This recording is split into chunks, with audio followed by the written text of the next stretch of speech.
能源是什么？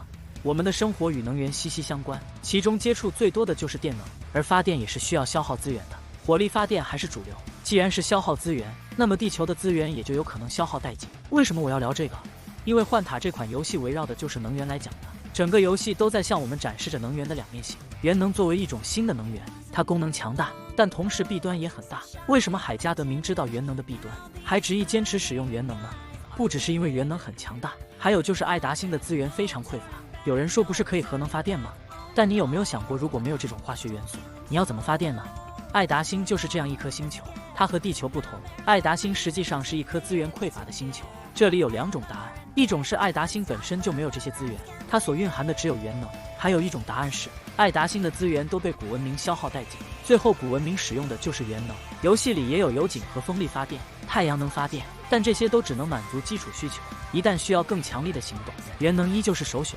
人类对元能的态度一直是痛并快乐着。尽管大灾变几乎毁了爱达星，但海加德依旧没有放弃使用元能，反而在元能的研究中不断深入，试图用元能实现永生。元能就是幻塔讲述的中心点，一种新型能源的出现，人类又该如何选择？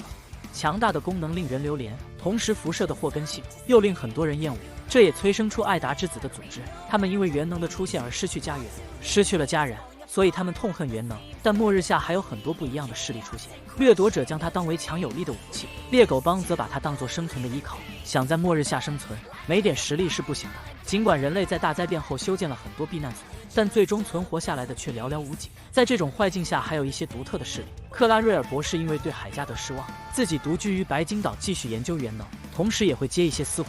金先生趁机拿下了矿山，露出了资本家的罪恶丑脸。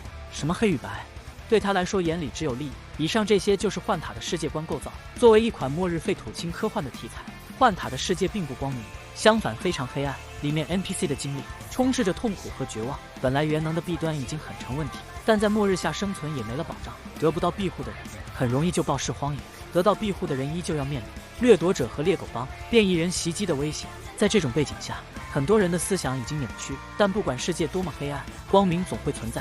海加德、爱达之子和第三势力都在探寻解脱之路。海加德是元能的拥护者，他们妄图掌控元能。爱达之子虽然想毁掉元能，但同时又是机械改造的拥护者，生命若只拘泥于形式，是否太过浅薄？